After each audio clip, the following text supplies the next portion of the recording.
విశాఖపట్నం జిల్లా. విశాఖపట్నం అంటే రాష్ట్రంలో పేరున్నది. అలాంటి విశాఖపట్నం జిల్లా యలమంచిలి మండలంలో సోమలింగపాలెంలో తరిమి నాగేశ్వరరావుని ఆ ప్రాంతానికి చెందినటువంటి కొంతమంది అతి దారుణంగా కొట్టారు. కొట్టడానికి కారణం ఏంటంటే తన వదిన అతి మైనార్టీ వర్గం మంగళ తీసుకున్న కుటుంబాలు గ్రామంలో అతి తక్కువ 4-5 కుటుంబాలు లేవు.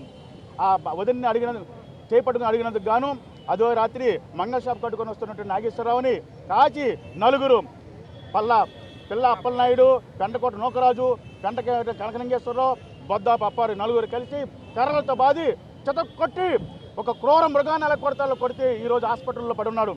వారం పైచలికి అయిపోయింది. పోలీసులు కేసు నమోదు చేయట్లేదు. నేను ఎస్పీ గారితో మాట్లాడితే అరెస్ట్ చేశామన్నారు, కానీ ఇద్దరిని అరెస్ట్ చేసి ఇద్దరు వదిలేశారు. దీని వెనకాతల పూర్తిగా ఆ ప్రాంత రాజకీయ నాయకులు కూడా ఉన్నారు. ఎమ్మెల్యే గారు కూడా ఇంతవరకు కూడా స్పందించలేదు. కానీ అవతల దుండగుల కోసం మాత్రం ఎమ్మెల్యే ప్రయత్నం చేస్తూ ఉన్నాడు. ఇది చాలా దుర్మార్గమైన చర్య. మీరు ఒకటి చెప్తున్నాను, ఈరోజు మీరు ప్రభుత్వానికి వచ్చారంటే ఎస్సీలు బీసీలు ఓట్లతో వచ్చారు. మీరేమన్నారు? బీసీల రాజ్యం ఇది, బీసీలకు అండగా ఉంటానని చెప్పారు. అంటే ఏ బీసీలకు అండగా ఉంటారు? ధనవంతులకా, భూస్వాములకా, రాజకీయ పలుకుబడి ఉన్నాడుకా?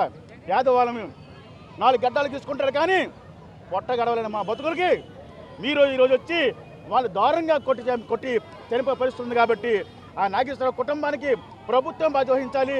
వెంటనే ఆ నలుగురిని కాక వెనకాల ఎవరెవరు ఉన్నారో వాళ్ళందరూ కూడా అరెస్ట్ చేయాలని మేము డిమాండ్ చేస్తూ ఉన్నాం.